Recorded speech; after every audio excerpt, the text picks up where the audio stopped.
अस्सलाम वालेकुम everyone, welcome to my channel the pure love stories. तो कैसे हैं आप सब? होप आप सभी अच्छे होंगे। मैं भी ठीक हूँ, अभी तक कहा जा सकते हैं। तो बिना वक्त ज़ाया किए हम शुरू करना चाहेंगे कहानी वो इश्क बेज़ुबान पार्ट 37। सीधा स्टोरी से शुरू करते हैं। राधिका तो गुस्से में ही थी कि उसे शादी करनी है तो केवल नितिन से ही करनी है। नितिन इस बात से इतना खुश था कि झूम रहा था और हवा में भी उड़ रहा था, कुछ हद तक यही कह सकते हैं। वो अपने घर जाते ही अपने माँ बाप से बात करता है, लेकिन उन लोगों को चीज़ें थोड़ी सी खटक जाते हैं। राधिका वो लड़की जो सरेआम सबके सामने उससे शादी के लिए इनकार करी थी, फिर अचानक शादी के लिए हाँ करना थोड़ी सोच पर मजबूर तो कर ही जाते हैं। वो नितिन को कहते हैं कि बेटा समझ तो रहे हैं, लेकिन ये समझ नहीं रहे कि राधिका अब तुमसे शादी करना क्यों चाहती है, वो भी सिंपल तरीके से मंदिर में, जबकि वो सबके सामने तुम्हें मना कर चुकी है। जिस पर नितिन भी बोलता है कि वजह चाहे कुछ भी हो, मैं बस खुश हूँ कि वो मुझसे शादी करेगी, बस बात ख़त्म। आप लोग आना है तो मोस्ट वेलकम, और अगर नहीं आना चाहते तो कोई बात नहीं, लेकिन फिर भी मैं राधिका से ही शादी करूँगा, ये मेरा आखिरी फैसला है। और यही बोलते वो अपने कमरे में चले जाता है। वो बहुत खुश था। तो दूसरी ओर राधिका के पापा वो घर तो चले जाते हैं, वो सोचने लगते हैं कि आगे क्या होंगे। इधर अक्षु, ज़ारा, इकबाल ये लोग अपना पूरा 100% देते हैं समझाने के लिए राधिका को, लेकिन कोई फ़ायदा होते नहीं है। देखते देखते वो रात भी बीत जाते हैं। अगले दिन की राधिका की शादी के दिन वो रात बहुत सारी चीज़ होते हैं।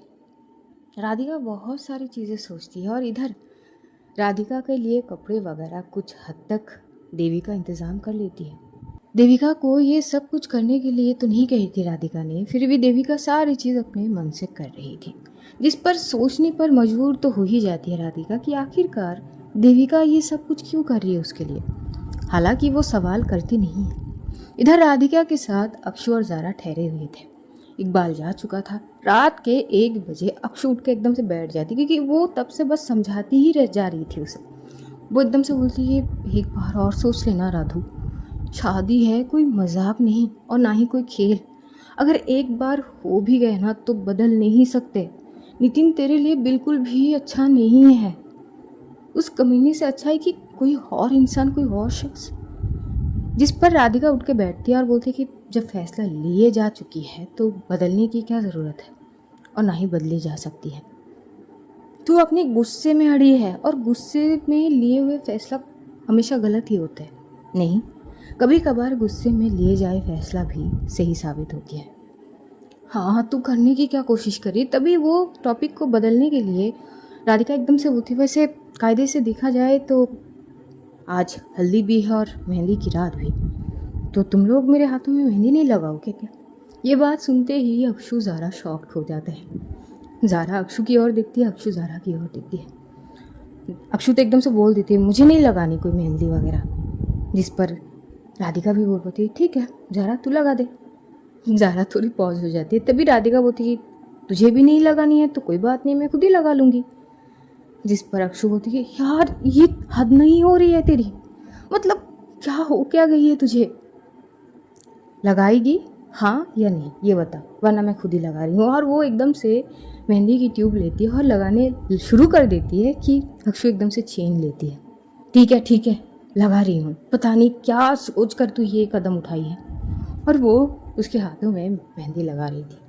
इधर एकदम से देविका भी आती है, कुछ चीज़ और देनी थी तो आके वो चीज़ रखती है, तो देखती है अक्षु और ज़ारा दोनों मिलके बड़े प्यार से मेहंदी लगा रही थी उसके हाथों में। बहुत क्यूट थे वो मेहंदी के डिज़ाइन, अच्छे लग रहे थे। देविका एक साइड में बैठते और तीनों को इकट्ठे देख रहे थे। मेहंदी लगाते लगाते अक्षु एकदम से बोल पड़ती है कि हैरानी की बात है कि तूने माया मल्होत्रा की गाड़ी की ऐसी की तैसी कर दी और अभी तक कोई रिएक्शन आई नहीं।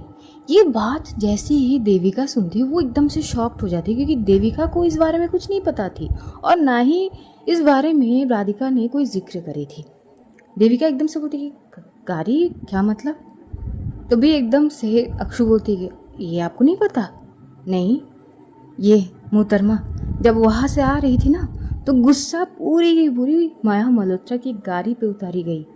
समझ सकती है ना गाड़ी की जो हालत हुई होगी?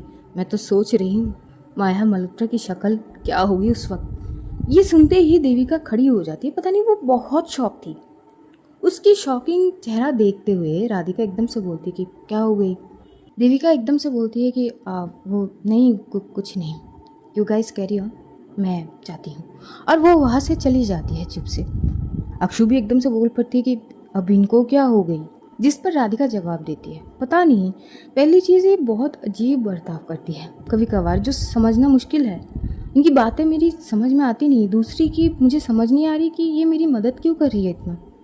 जिस पर अक्षु बोलती कि पता नहीं, हमें क्या लेना देना, छोड़ ना, देख मेहंदी ठीक है कि नहीं। और वो लगा लेते हैं। अब मेहंदी सूखते सूखते कुछ टाइम तो बीत ही जाते हैं। बढ़ते हैं दूसरी तरफ तो पूरी दिन लग जाती है माया मल्होत्रा की कार को रिपेयर कराने में। लेकिन वो प्रॉपर एक नई तरीके से आ जाते हैं। वो ऑफिस जाती है, वो कुछ काम करती है और हमेशा की तरह ही उसकी वो सीरियस फेस थोड़ी सी गंभीर था और अपने काम पे फोकस करी हुई। सोनल कुछ देर तक तो सोचती रहती कि इतना सब कुछ होने के बाद भी मैम के चेहरे पर एक परेशानी की शिकंज तक नहीं आई, या फिर कम से कम इंसान ये तो सोचे कि शायद मैम उस बारे में सोच रही है। नहीं, पूरा दिन वो बस अपने काम पे फोकस थी, जैसे कि कल रात कुछ हुई ही नहीं। ये सारी चीज़ वो सोच रही थी। यहाँ पे रात के 10:30 तक माया के पास एक न्यूज़ आती है। एक्चुअली सोनल के पास आते हैं, सोनल माया तक पहुँचाती है। तब तक ये लोग ऑफिस में ही थे। जैसे ही वो न्यूज़ माया तक पहुंचती है, माया एकदम से अपनी मुट्ठी कंच लेती है। एक्चुअली माया की नज़र एक प्रोजेक्ट पर आ चुकी थी और वो प्रोजेक्ट वो किसी भी हालत में खरीदना चाहती थी।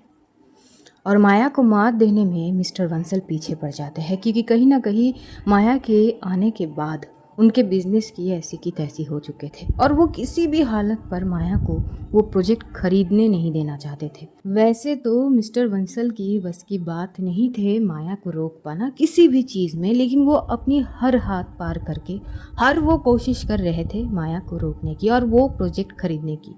और इसी दौरान वो कुछ ना कुछ करके एक प्लान बनाते हैं और कुछ ऐसे डेट फिक्स करते हैं जो दिन आखिर में माया की बर्थडे थे। और उनको शायद कुछ हद तक चीज़ें पता थे कि माया उसी दिन गायब रहती है, पूरी तरह से अनअवेलेबल रहती है। और ये बात का फ़ायदा वो उठाने के लिए ये कदम उठा चुके थे। जैसे ही माया ये समझ जाती है, वो मुट्ठी कंच लेती है। कुछ हद तक सोनल भी समझ जाती है। सोनल माया की ओर देखते हुए बोलती कि मैम आगे ये जानबूझकर करी गई है, वरना ये मुमकिन हो ही नहीं सकती कि अचानक आज के दिन वो नीलामी। मैम आगे। जिस पर माया कुछ नहीं बोलती है। देखते देखते वक्त बस बीत रहे थे। वो एकदम से ऑफिस से निकलकर बस जाने से पहले वो सोनल को बोल देती है, कुछ भी इमरजेंसी हो तो टेक्स्ट करना, कॉल करने की कोशिश भी मत करना। जी जी जी मैम, बट ये। लेकिन माया कोई भी जवाब नहीं देती। वो अपनी कार को लेती है और स्पीडी से वो निकल पड़ती है। घंटों तक ड्राइविंग करने के बाद वो पहुंचती है मधुबाला पैलेस।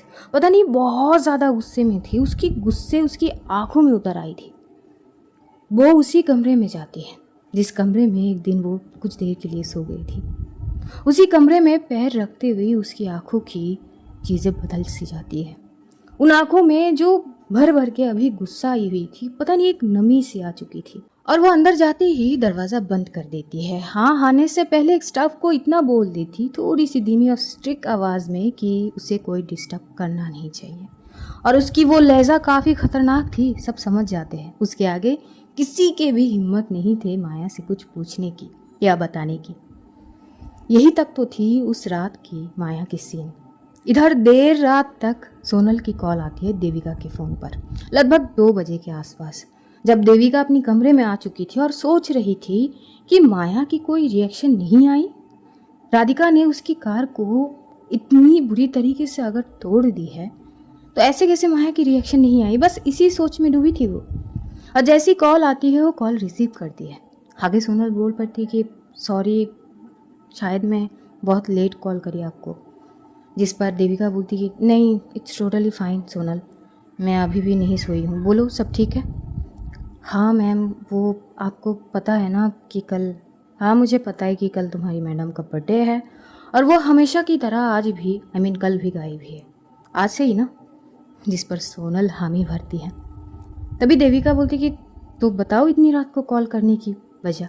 अब सोनल राधिका के बारे में बोलने लगती है। भला सोनल को क्या पता कि देविका के घर में ही राधिका बैठी है। उसे इतनी सारी चीज़ नहीं पता थी। देविका को सारी चीज़ पता थी, बस वो सुन रही थी। सोनल बोल ही रही थी, देविका एकदम से बीच में रोक देती है सोनल को। सोनल, 1 मिनट, तुम क्या मुझे एक बात की कंफर्मेशन दे सकती हो? आप जी बोलिए। क्या सच में माया की कार को राधिका ने तोड़ी है? उसे गुस्सा आई थी तो उसने तोड़फोड़ मचाई है। मुझे सुनाई दी थी कुछ हद तक। तभी सोनल की पहली सवाल थी, आपको कैसे पता? बस पता है, तुम बस कंफर्म करो ना। तभी एकदम से सोनल बोलती कि हाँ, वो राधिका मैडम बहुत गुस्से में थी, तो उनकी पूरी की पूरी गुस्सा वो गाड़ी पे उतारी है। और ये बात माया हजम भी कर ली। जिस पर सोनल एकदम से बोल पड़ती है फ्लो में, अरे वो मैं ना, जब राधिका मैम चली गई थी तो इतनी रात को मैं कहाँ ढूंढूंगी, वो मैं भी तो नॉर्मली निकल गई थी। मुझे लगी कि मुझे माया मैम को बुलानी चाहिए, और मैं जब गई तो देखी कि वो बैल्कनी से सारी चीज़ देख रही है, और मुझे देख के वो हट गई। उनकी कोई रिएक्शन थी ही नहीं। जब मैं सुबह उठी तब तक वो कार थी नहीं, और शाम तक वो कार ऑफिस में आ गई पूरी तरह से रिपेयर होके। ये बात देविका को हजम नहीं हो रही थी, ना जाने क्यों। आखिर माया से इस कार का इतना गहरा रिश्ता क्यों है? सवाल तो ये है। देविका बस सोच में डूबी थी। सोनल बोलती कि मुझे आपको एक और इन्फॉर्मेशन देनी थी। मुझे समझ नहीं आ रही है कि मैम क्या करेंगे आगे। क्या हो गई? आपको पता है ना वो प्रोजेक्ट जिस पे मैम की नज़र है, वो ख़रीदने के लिए बहुत कोशिश कर रहे थे, लेकिन बीच में मिस्टर बंसल का हाथ। अच्छा हाँ, वो प्रोजेक्ट क्या हुआ उसका? वो प्रोजेक्ट की नीलामी है, वो भी कल। जिसे सुनते हुए देविका बोलती है, व्हाट, कल? हाँ, यही तो बात है। और माया ने क्या कही? उन्होंने कोई जवाब ही नहीं दी। देविका अब गहरी सोच में थी। वो बोलती कि चलो ठीक है, शायद उसे वो खरीदनी नहीं है, खैर बाद में बात करते हैं। और यही बोलते हुए कॉल डिस्कनेक्ट कर देती है। वो कमरे में चारों ओर इर्द गिर्द बस घूम रही थी और सोच में डूबी थी। अब उसकी सोच वही जाने। सुबह होते हैं, लगभग सुबह के 6 बज रहे थे। अक्षु इतनी थक चुकी थी कि वो सोई थी बात करते करते लगभग 4 के आसपास, राधिका से बात करते हुए। और राधिका तो सोई ही नहीं थी, ज़ारा थोड़ी देर पहले ही सो गई थी। राधिका अब भी जगी हुई थी। उसके हाथों की मेहंदी वो बहुत अच्छी से रंग आ चुकी थी। 6 बजे तक अक्षु उठ जाती है और वो देखती है राधिका बैल्कनी के साइड में बस बाहर की ओर एक टक देख रही थी। अक्षु अपनी आंखों को मसलते हुए ठीक पीछे आके खड़ी होती है राधिका के, और उसके शोल्डर पे टैप करते हुए बोलती है कि गुड मॉर्निंग, तू सोई भी है? 4 बजे सो के अभी 6 बजे रहे, 6 बजे उठी हूँ। तभी जैसे ही राधिका पलटती है, राधिका की आंखों में आंसू भरे हुए थे। अक्षु उसकी आंखों में आंसू देख के वो थोड़ी सी घबरा जाती है। वो बोलती है, अरे ये रो क्यों रही है? और आगे वो कुछ बोले उससे पहले ही राधिका उसे हक कर लेती है। न जाने क्यों, कौन सी दर्द थे जो आंसू से वो बयां कर रही थी अक्षु से। अक्षु बस उसे हक करती, वो कुछ भी नहीं पूछती है। वो बस धीरे धीरे उसके सर को सहला रही थी। बस कर रे बाबा, इतना नहीं रोती है। बस आंखों की हालत देख, नास होके लाल लाल हो चुके हैं, और अब रो रो के और ख़राब कर रही है तू।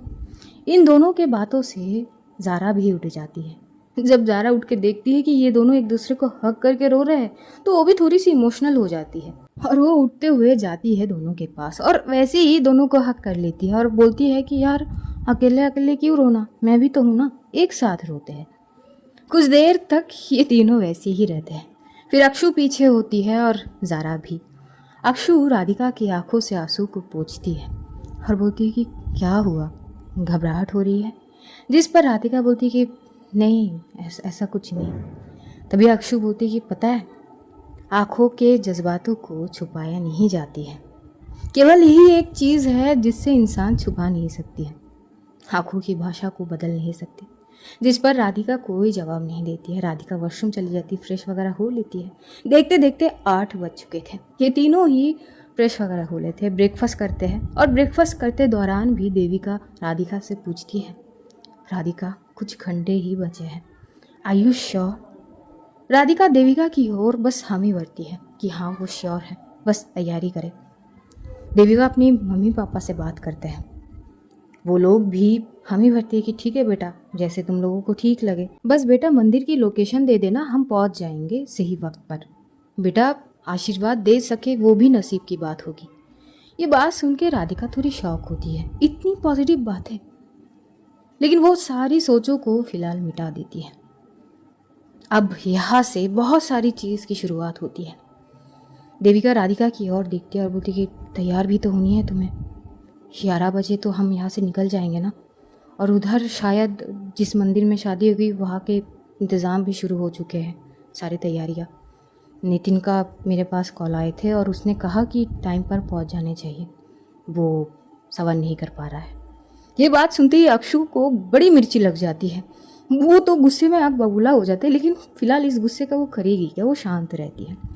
तभी ज़ारा और अक्षु बोलती है कि कोई बात नहीं, हम तैयार कर लेते हैं उसको, और उसे कमरे में लेके जाते हैं और तैयार करने लगते हैं। लहंगा थी रेड कलर की जिसमें वो कहर मचा रही थी, बिना कुछ ज्वेलरी के ही, बस बाल ओपन थे। इतनी खूबसूरत लग रही थी कि अक्षु कुछ देर तो ऐसे ही खड़ी रहती है, एक टक राधिका को देख रही थी। ज़ारा वो उसकी लहंगे की दुपट्टे को ठीक कर रही थी, तभी वो देखती है अक्षु बस एक टक देख रही है राधिका को। वो एकदम से बोलती है, अरे मेरी मदद कर, क्या कर रही है? मतलब ऑलमोस्ट 10 बजने जा रहे हैं, हमें इसे लेके 11 तक वहाँ पहुँचनी है और तू इसे बस घूरी जा रही है अक्षु। तभी अक्षु बोलती कि हाँ, इतनी प्यारी क्यों लग रही है राधिका। राधिका बोलती कि जल्दी कर अक्षु। तो अक्षु आती है, उसे चूड़ियाँ पहनाती है, फिर वो जो ज्वेलरी वगैरह होती है, जितनी भी सारी चीज़ थे वो पहनाते हैं। और सब कुछ करने के बाद जब दोनों राधिका को देखते हैं, हाय, अक्षु की आंखों में हल्की सी आंसू छलकने लगते हैं, जिसे देखते हुए राधिका बोलती कि मैं इतनी तो बुरी नहीं लग सकती हूँ कि तेरी आंखों में आंसू आ जाए। अक्षु उस आंसू को पोंछते हुए बोलती कि इतनी खूबसूरत नहीं लगनी होती है, नज़र लग जाएगी, मुझे ज़रा काजल देना, इसकी कान के नीचे लगा दूँ, मेरी नज़र न लग जाए। और यही बोलते हुए काजल थोड़ी सी उसकी कान के नीचे लगा देती है और उसकी बलाइयाँ लेती है। सच में वो बहुत खूबसूरत लग रही थी, आँखों में काजल, माथे की बिंदी, हर एक चीज़, उसकी चूड़ियाँ, उसकी वो ज्वेलरी सेट, उसमें मतलब मानो कि उसी के लिए बनाए गए हैं। इतनी खूबसूरत लग रही थी, हर एक चीज़ उसमें निखरने लगते हैं। ज़ारा भी उसकी बलाई लेती है। देखते देखते 10:15 हो चुके थे। वो दोनों भी तैयार हो जाते, कपड़े वगैरह पहले से लेके आई थी दोनों ही। फिर वो दोनों तैयार होते हैं और तीनों जब कमरे से निकलती है, उधर देविका अपनी मम्मी पापा के साथ बैठ के कुछ बात कर रही थी। देविका भी तैयार थी निकलने के लिए। इधर जैसी ही राधिका और उसकी दोस्त आते हैं, देविका खड़ी हो जाती है, उसकी मम्मी पापा भी। उन तीनों की नज़रें बस राधिका के ऊपर ही टिकी हुई थी।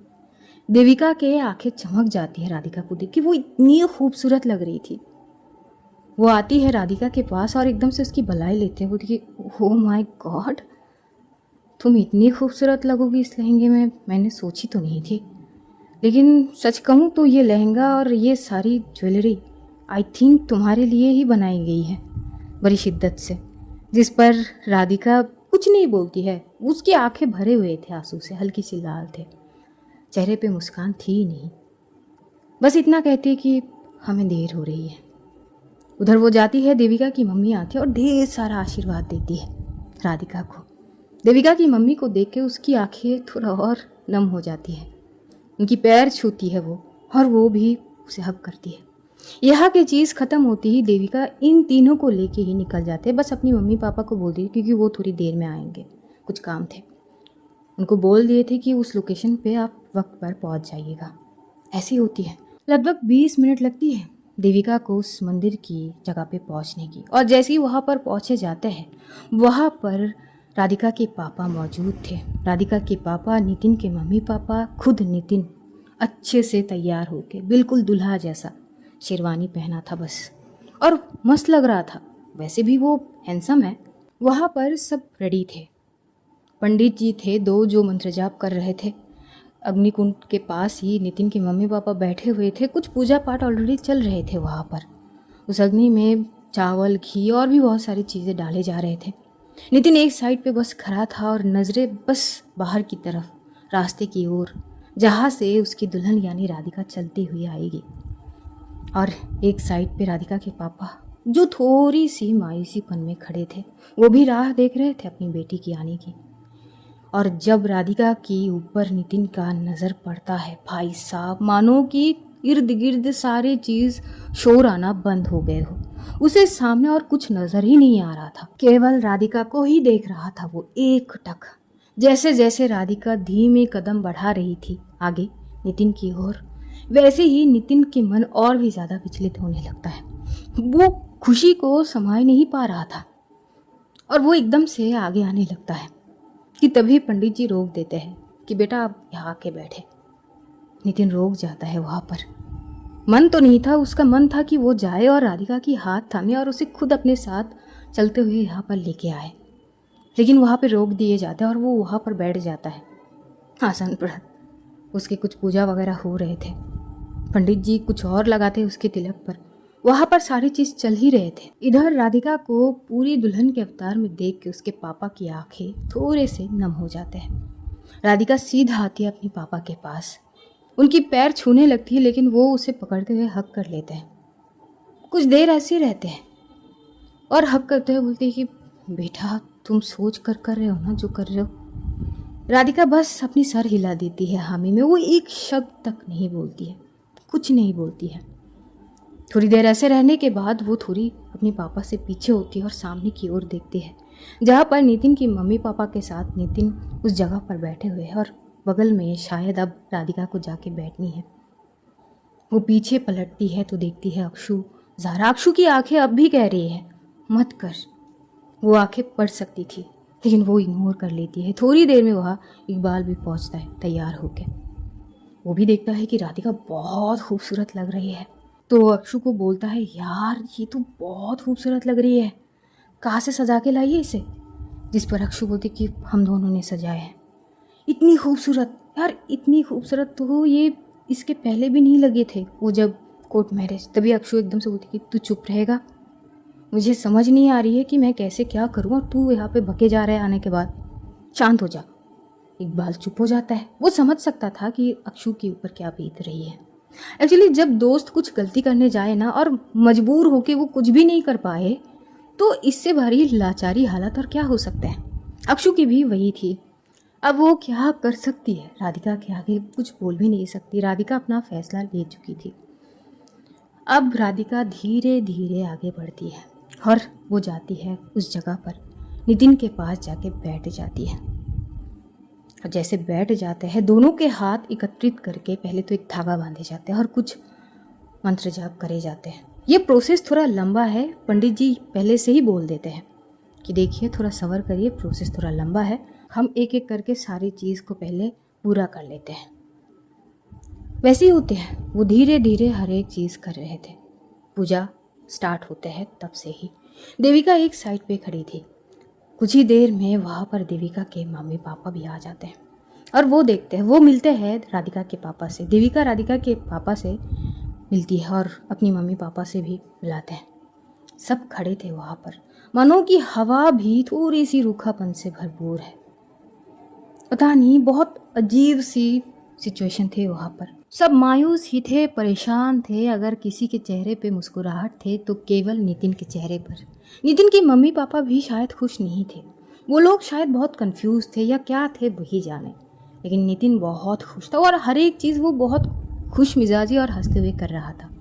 और राधिका को देखते हुए एकदम से थोड़ा सा धीमे से बोल पड़ता है, बाय गॉड बेबी, तुम ना आज इस दुनिया की सबसे खूबसूरत लड़की लग रही हो। हमेशा से ही हो, बट आज कुछ अलग ही लग रही हो। पता नहीं इससे पहले तुम इतनी खूबसूरत कभी लगे ही नहीं हो, आज ऐसी क्या खास बात है। जिस पर राधिका कुछ नहीं बोलती है, बस उसकी आंखें भर जाती है। आखिर क्या बात है कि राधिका आज कुछ ज़्यादा ही खूबसूरत लग रही है। देखते देखते साढ़े 11 से 12 बज रहे थे। अभी भी प्रॉपर जो शादी की चीज़ें हैं वो नहीं हो रहे थे स्टार्ट, बस पंडित जी कुछ चीज़ें कर रहे थे। इधर 12 बजे ठीक एक जगह पर बहुत बड़ी तामझाम के साथ एक इवेंट चल रहे थे। वो नीलामी की कुछ चीज़ें, एक प्रोजेक्ट के लिए बहुत सारे बड़े बड़े लोग वहाँ पे आए हुए थे, बिजनेसमैन के। और वहाँ पर सोनल भी मौजूद थी माया की तरफ से। सोनल चाहती थी कि वो कोशिश करे माया के बिना ही। अगर ये प्रोजेक्ट वो ले पाए माया की मौजूदगी बिना तो अच्छी बात होगी, और अगर नहीं ले पाए तो कुछ भी नहीं करी जा सकती इसमें, क्योंकि माया है ही नहीं। लेकिन वो अपना 100% देगी ये सोचकर वो यहाँ पे आ चुकी थी। और उसी इवेंट पे पहुँचते हैं मिस्टर बंसल, जो उसका अलग ही ढाट थे भाई साहब। उनके आगे पीछे लोगों के कमी नहीं होते हैं, एक गाड़ियों की पूरी काफिले के साथ आते हैं। देख के पता चलता है कि बंदे की ढाट अलग ही है। पूरी सिक्योरिटी के साथ, बॉडीगार्ड के साथ वो आके बीचों बीच उस इवेंट के बैठते हैं और एक बार चारों ओर देखते हैं, और उनके चेहरे पे पहले से ही जीत की एक मुस्कान थे, जिसे देखते हुए सोनल अपनी मुट्ठी कंच लेती है, क्योंकि उसे पता है कि ये सारा तामझाम इसी इंसान ने करवाई है, वरना आज के डेट ये सारी चीज़ हो ऐसा हो ही नहीं सकती। वो पूरी श्योर थी, लेकिन कर क्या सकते हैं। अब धीरे धीरे वो सारी चीज़ स्टार्ट होते हैं। हर दाव पर मिस्टर बंसल ही आगे होता है। सोनल बहुत सावधानी से चीज़ें कर रही थी कि वो जो भी करे वो ठीक से करे, कोई गलती ना हो, क्योंकि माया को गलती पसंद है ही नहीं। वो हर चीज़ समझ कर सोच कर रही थी, लेकिन हर चीज़ में मिस्टर बंसल आगे बढ़ जाते हैं।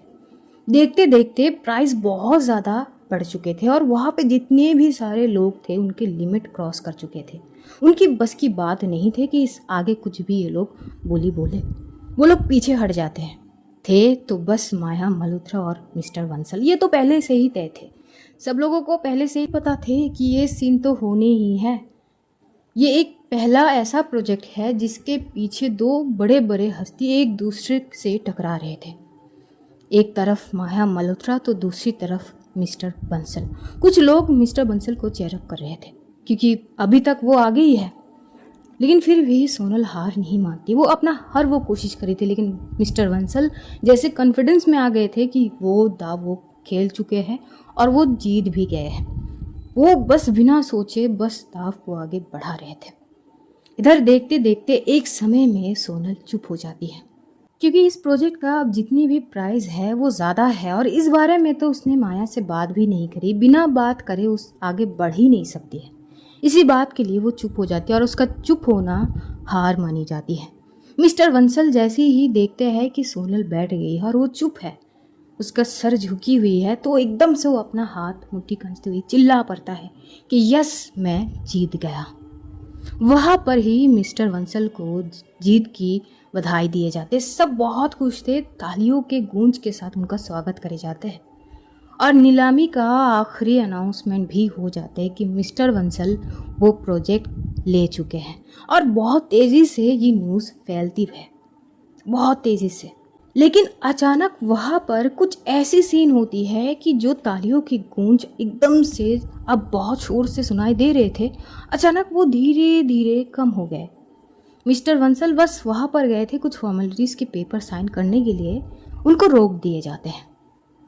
वो समझ नहीं पाती कि क्या हुआ। तभी वहाँ पर माया मल्होत्रा पहुँचती है अपनी डैशिंग एंट्री से, वही रुतबा, वही गुरूर और वही एटीट्यूड के साथ। कहते हैं गुरूर होना अच्छी बात नहीं है, लेकिन माया के ऊपर ये जचते भी बहुत है। माया बस धीरे धीरे आगे बढ़ रही थी। जितनी भी लोग वहाँ पे चिल्ला के तालियां बजा रहे थे, चेयरअप कर रहे थे, अब सबके मुंह उतर चुके थे और सब अपने अपने जगह पे शांति से बैठ चुके थे। मानो कि तूफान के आने से पहले जो सन्नाटा थे ना, अभी वहाँ का वही माहौल है। माया एक जगह पे जाती है और चारों ओर एक बार नज़र घुमा के देखती है। वो सोनल को देख पाती है। सोनल की चेहरा खिल जाती है। ये अनएक्सपेक्टेड थी, ऑब्वियस सी बात है। वो खड़ी होती है और वो जैसी आने लगती है, माया हाथ दिखा देती है। माया अपनी आंखों से बड़ी एटीट्यूड से वो चश्मे को हटाती है, अपनी दोनों हाथों को फोल्ड करके बोलती है, मिस्टर बंसल, आखिरकार मुलाकात हो ही गई। वैसे कॉन्ग्रेचुलेशन। तभी एकदम से उसकी मोबाइल पर बीप होती है। वो आगे कुछ बोलने जाती है कि उससे पहले ही उसके फ़ोन की बीप उसकी ध्यान को फ़ोन की तरफ कर लेते हैं। वो फ़ोन की ओर देखती है जहाँ पर एक पिक्चर आई हुई थी। हाँ, ये पिक्चर मंदिर की थी, जहाँ पर राधिका और नितिन एक साथ बैठे हुए कुछ पूजा कर रहे हैं। राधिका दुल्हन की अवतार में थी तो नितिन दूल्हा, उसके माथे पे तिलक, और कहीं ना कहीं राधिका नीचे की ओर अपनी सर झुका के रखी थी, जहाँ पर हाईलाइट करके ये टेक्स्ट थे, कॉन्ग्रेचुलेशन माया मल्होत्रा, पहली हार मुबारक हो। प्रोजेक्ट और लड़की दोनों हाथ से गई। पहली हार मुबारक हो। और यही टेक्स्ट देख के माया के चेहरे पे पता नहीं क्यों एक बहुत ही तीखी सा स्माइल आ जाती है। वो मोबाइल की स्क्रीन को ऑफ करके कोट के अंदर रखती है और बड़ी सिंपल सी बोलती है, हाँ तो मिस्टर बंसल हम कहाँ पर थे? तभी एक इंसान उठ के बोलता है कि वो माया जी, आप ये बोल रहे थे कि आखिरकार हम दोनों की मुलाकात हो गई। हाँ, तो आखिरकार मुलाकात हो ही गई। और आपको लगता है कि आप ये प्रोजेक्ट जीत चुके हो, बट सवाल ये है, क्या फ़िलहाल आप पूरे प्रोजेक्ट का पैसा पे कर भी पाओगे? क्या आपके पास फ़िलहाल इतनी सारी पैसे मौजूद है? ये बात सुनते ही मिस्टर बंसल थोड़ी शक्की निगाहों से माया की ओर एक टक देखने लगते हैं। माया का ये बोलना कुछ तो है, कुछ तो खटकते हैं उनको। और वो एक सीढ़ी उतर के आते हैं सीधा माया के सामने। माया की आंखों में आंखें डाल के उनका पहला ही शब्द था, क्या किया तुमने? माया की जो तीखी स्माइल थी वो और भी ज़्यादा गहरे हो जाते हैं। वहाँ पे मौजूद सारे लोग एक अलग ही डर का माहौल थे। जिसने अब तक माया को नहीं समझे है वो बिजनेस का कुछ भी नहीं समझते हैं। कुछ ऐसा ही सीन थे। सबके मन में अब डर आ चुके थे। माया का यहाँ पर आना ही एक बहुत बड़ी हार है मिस्टर बंसल के लिए। ये बात सब जानते थे। अगर माया यहाँ खुद मौजूद है तो उसने कुछ ना कुछ करके ज़रूर आई है। दो बड़े ताकत जब आपस में टकराते हैं उसके बाद जो सीन होते हैं वही सारी चीज़ सोच कर ही सारे लोग एकदम से शांत हो चुके थे। और उसके बाद अचानक से मिस्टर बंसल के मोबाइल पर धीरे धीरे नोटिफिकेशन आना स्टार्ट करते हैं। 1 2 3 धीरे धीरे बस आ ही जा रहे थे। मिस्टर बंसल की आंखें बड़ी हो जाती है नोटिफिकेशन के साउंड से। वो अब भी आंखें फाड़ फाड़ के बस एक टक माया को ही देख रहे थे। माया धीमी सी आवाज में कहती है, बिना कोई सीरियस लुक के, बस नॉर्मल जैसे वो थी वैसे ही, अरे mister Bansal, check your phone first. क्या पता आपके लिए कोई ब्रेकिंग न्यूज़ हो। यू नो व्हाट, कभी भी कुछ भी हो सकती है। ये माया का राज है। जैसे ये बोलते हैं उनके भंवरे थोड़ी सी ऊपर की ओर उठ जाते हैं। वो तुरंत अपना फ़ोन निकालते हैं और उसके बाद जो उनकी चेहरे की हवाइयाँ उड़ते हैं ना भाई साहब, वहाँ पे सब लोग शॉक थे। बस 10-15 नोटिफिकेशन से उनके चेहरे की चमक उड़ चुके थे। अब जो जीत की खुशी थी वो गायब ही हो चुके थे। अब परेशानी की लकीर उनके चेहरे पर नजर आ रहे थे और वो देखते देखते लगभग और भी नोटिफिकेशन आने लगते हैं। माया अब भी उसी जगह पर खड़ी थी। वो कुछ भी नहीं बोलती है। वो बस एक टक मिस्टर बंसल को देख रहे थे। अगले 5 मिनट तक ये दोनों ऐसी ही पोजीशन में खड़े थे।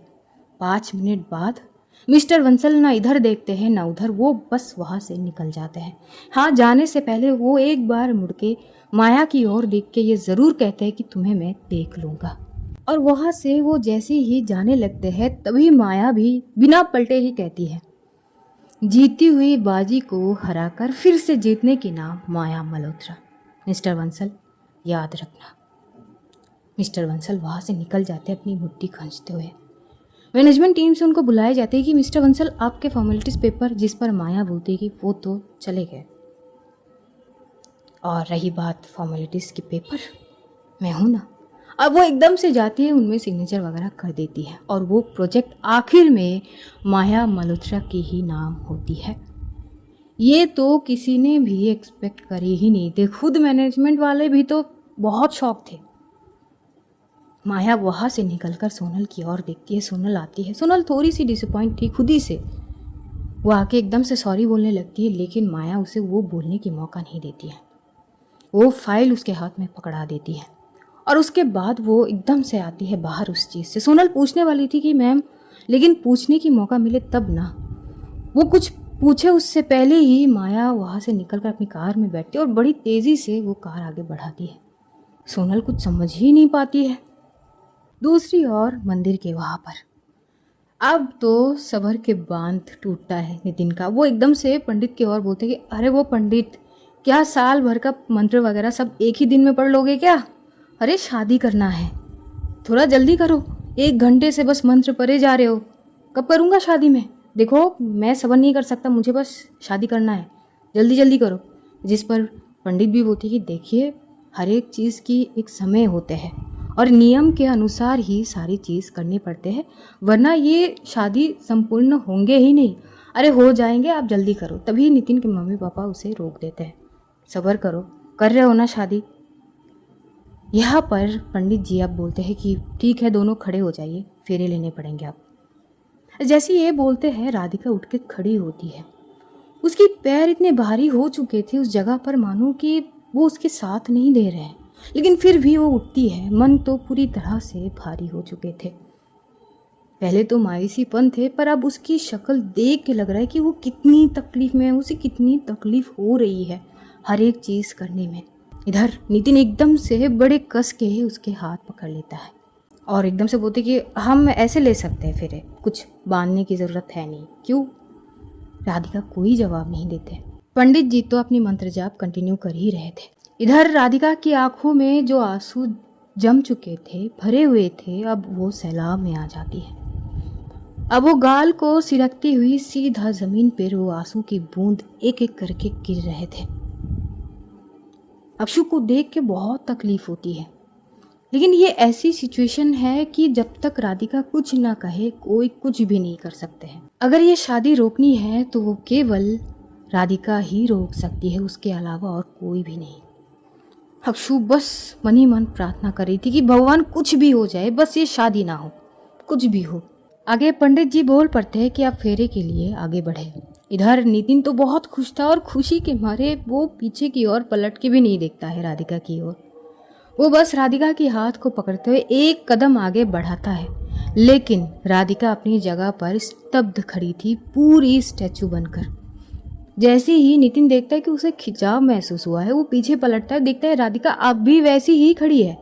अक्षु तुरंत आती है, राधिका के पास में आके खड़ी होकर बोलती कि राधु नहीं करनी है, हाँ? राधिका एक बार अपनी नजरों को ढक के इधर उधर देखती है, शायद जो उसे देखनी थी वो उसे नजर नहीं आती है, तो आंसू और भी ज्यादा बहने लगती है। अक्षु एकदम से बोलती कि बोलना, नहीं करनी है तो नहीं करनी है, चल हमारे साथ, नहीं करनी शादी। जिस पर नितिन भी एकदम से बोलते कि ओह हेलो, मजाक चल रहा है क्या?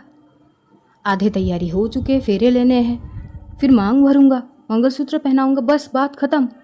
तुम हटो यहाँ से, क्यों नहीं करना है शादी? जरूर करना है। और वो राधिका को खींचने लगता है और वहाँ पर तुरंत ही बहुत सारे पुलिस वाले आ जाते हैं अपनी फोर्सेस टीम के साथ और आके चारों ओर से नितिन को और उसके फैमिली को घेर लेते हैं।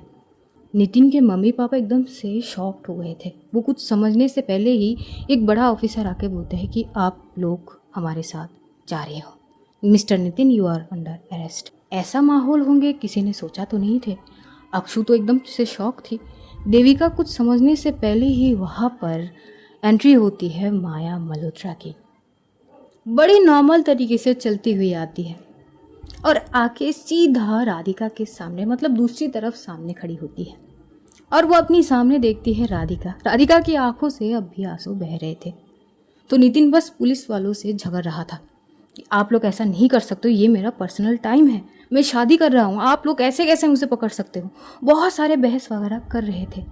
नितिन के पापा सिचुएशन को संभलने की हर वो कोशिश कर रहे थे, लेकिन शायद इतनी आसान भी नहीं थे। वो लोग कुछ भी नहीं सुन रहे थे। नितिन एकदम से बोल पड़ता है कि आखिर मुझे लेके क्यों जा रहे हो? हाँ, किस वजह से मुझे अरेस्ट कर रहे हो? मुझे तो पता होना चाहिए ना, आखिर मेरा जुर्म क्या है?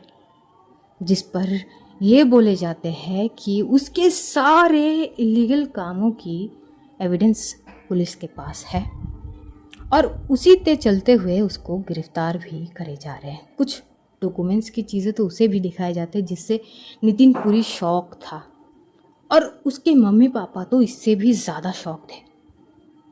वो लोग कुछ समझने से पहले ही उनको वहाँ से लेके जाते हैं। नितिन को तो घसीटते हुए लेके जाते हैं और जैसे ही उसको जीप में बैठाएंगे उससे पहले ही माया बस थोड़ी ही दूर से आवाज़ देती है, मिस्टर नितिन, मेरी बातों पर गौर देना चाहिए था तुम्हें। आई सेड, जो मेरा है वो तुम्हारा हो ही नहीं सकता। माइंडेड, और उसको वहाँ से लेके जाते हैं। माया पलटती है और पलटकर राधिका की ओर देखती है। अब राधिका की जो चीज़ें थे, मतलब जो मायूसीपन थे, वो हट चुके थे, मानो कि वो इसी का इंतज़ार कर रही थी। उसकी चेहरे पर एक तीखी सी स्माइल आ जाती है, जिसे देखते हुए अक्षु शौक थी, ज़ारा शौक थी, खुद देविका एकटक राधिका की ओर देख रही थी। माया एकदम से 2 कदम चलती हुई ठीक राधिका के सामने आती है। राधिका भी माया की आंखों में आंखें डाल के कहती है, सो मिस माया मल्होत्रा, तुम यहाँ पे कर क्या रही हो? क्या लेने आई हो? माया कुछ नहीं बोलती है। माया बस उसकी हाथ पकड़ती है और उसे खींचने लगती है, लेकिन राधिका बड़ी सख्ती से उसकी हाथ को झटक देती है। मैं तुम्हारे साथ कहीं भी नहीं जाऊंगी। मैं अगर यहाँ से जाऊंगी तो शादी करके ही जाऊंगी। ठीक है, नितिन ना सही तो कोई और सही। ये सुनने के बाद सब शौक थे। अक्षु भी बड़ी कंफ्यूज सिचुएशन में थी कि पहले इसे नितिन से शादी करनी थी, अब नितिन ना सही कोई और सही, तो हम जो पिछले 2 दिन से इसको समझा रहे हैं, तो क्या घंटा समझा रहे थे इसको, तब बोल देते तो हम इतनी परेशान भी नहीं हो। तो वो गुस्से में राधिका की ओर देखती है। माया बोलती कि ओ रियली, बिना शादी के तुम यहाँ से जाओगी नहीं? Are you sure? जिस पर राधिका भी पूरी कॉन्फिडेंस में कहती है, यस ऑफ कोर्स, बिना शादी के मैं यहाँ से जाऊंगी नहीं। माया एक बार इधर उधर देखती है, बोलती है ओके देन फाइन, और वो एकदम से क्या करती है, राधिका की हाथ पकड़ती है और वहाँ से वो पंडित जी को बोल देते हैं कि जो आप लोग मंत्र जाप कर रहे थे कंटिन्यू, और वहाँ से वो देखते देखते फेरे लेने लगती है। पीछे राधिका थी और वो मुस्कुरा रही थी। ये सीन देख के अक्षु वहाँ पर बैठ जाती है। ज़ारा एकदम से उसके पास आती है और बोलती है क्या सोच रही है? अरे ये इतनी खतरनाक निकली, मतलब ये सारी चीज़ प्लान थी, इसने ये सारी चीज़ तामझाम ये जानबूझकर करी है, हमसे करवाई है। I mean, मतलब हद ना हो गई राधिका तेरी, मतलब मन कर रही है कि जाके 2 चमेट लगाओ इसको। मेरी हालत में कल से सूखी पड़ी हूँ, गले के अंदर से कुछ ना जा रही है ना आ रही है, और देख इसको मुस्कुरा रही है ये पीछे से। तभी सब देखते हैं कि हाँ वो मुस्कुरा रही है, उसके चेहरे पे एक बेहद ही खूबसूरत स्माइल थी, जिस पर देविका भी हंस पड़ती है। अक्षु भी देविका की ओर देखती है और बोलती है आप सच सच बताइए, आप भी इस प्लान में शामिल हो ना? जिस पर देविका बोलती है देखो, आई स्वेयर कि मैं इस प्लान में शामिल नहीं हूँ। उसने बस मुझे ये बताई कि मैं जो कर रही हूँ मुझे करने दीजिए, मुझे इसके बारे में कुछ भी नहीं पता थे। उधर वो तो बस फेरे ले ही रहे थे, लेकिन पंडित जी वहाँ पे विरोध करते हैं, क्योंकि उनके नज़र में ये तो सृष्टि के विरोध ही है। इस पर तुरंत देविका आ जाते हैं। देविका आके वो अपनी कुछ बातें वगैरह वहाँ पे करते हैं। देविका की मम्मी पापा वहाँ पर आते, वो सारे बहुत सारे बहस में लग जाते, लेकिन माया रुकती नहीं है, वो बस कंटिन्यू करती है।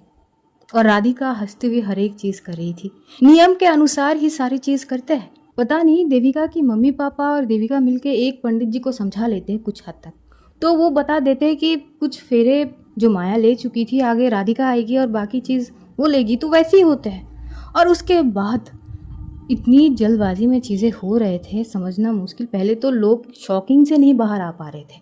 वो थाली में वहाँ पे बहुत सारी चीज़ों में मंगलसूत्र और सिंदूर भी थे, वहाँ से माया वो मंगलसूत्र उठाती है, वो पहना देती है और सिंदूर भी दे देती है।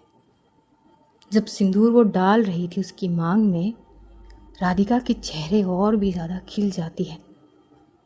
वो जो आंसू सूख चुके थे, अब के आंसू खुशी के आंसू थे शायद, जो उसके चेहरे को खिला देती है। वो सिंदूर लगते ही एकदम से वो आंखें खोलती है और माया को एकटक देखती है, और देखने के बाद उसकी पहली शब्द ये थी, क्या किया तुमने? जिस पर माया राधिका की ओर देखती है और वो थोड़ी सी करीब आते हुए उसके कान के पास जाके बोलती है, उस किस की कीमत ये है। जिसे सुनते हुए राधिका चुप हो जाती है, आगे वो कुछ भी नहीं बोलती है। राधिका के पापा बस चुप खड़े थे, वो कुछ भी नहीं बोल रहे थे, वो बस शांत थे। इधर देविका की मम्मी पापा वो बहुत खुश थे, पता नहीं क्यों। वो पंडित जी से तब भी बात कर रहे थे। इधर माया दोनों पंडित की ओर देख के बोलती कि इतना ज्ञान देने की कोई ज़रूरत भी नहीं है, काम खत्म, पैसे लो, बात खत्म। और वहाँ से वो एकदम से राधिका के हाथ को खींचते हुए साइड में लेके आती है, सीधा आती है देविका के सामने। देविका की आंखों में आंखें डाल के कहती है, माया मल्होत्रा हूँ मैं, आज तक ना हारी हूँ और ना ही आगे हारूंगी। इस पर देविका कुछ नहीं बोलती है, वो बस एक तीखी सी स्माइल पास करती है और वहाँ से माया एकदम से जाने ही लगती है कि पीछे अक्षु, ज़ारा, इकबाल ये सब भागते हैं। देविका अपनी मम्मी पापा की ओर देखते हैं। उसकी मम्मी बहुत खुश थी, न जाने कि वो आती है और देविका को हक करती है। और जैसे ही ये लोग उस जगह से निकल रहे थे, मीडिया वाले भाई साहब पूरा कवर कर चुके थे माया को। एक्चुअली माया जब उस इवेंट से निकली थी, वहाँ से उसको फॉलो करे जा रहे थे और वो फॉलो करते करते यहाँ तक आ चुके थे और अब वो सारी चीज़ टेलीकास्ट कर रहे थे, वो भी लाइव चल रहे थे। अब तरह तरह के सवाल, जिन सवालों का जवाब माया देती नहीं है। और वहाँ से वो एकदम से राधिका को अपनी कार में बिठाती है और दूसरी तरफ आके वो आगे बढ़ जाती है। इससे वो कहाँ आगे जाएगी और आगे क्या होगी ये तो हमें आगे ही पता चलेगी। बस आज कहानी हम यहीं पर ख़त्म करते हैं, जानेंगे आगे एपिसोड में कि क्या होगी। तब तक अपना ध्यान रखिए, अपनों का ध्यान रखिए, ढेर सारा प्यार बांटिए, खुश रहिए, खुशियाँ बांटिए। Love you all guys, see you soon. Hope आज की एपिसोड आप लोगों को पसंद आए। सो एंजॉय, टेक केयर, मिलेंगे दोबारा बहुत जल्द। खुदा हाफिज़, टाटा।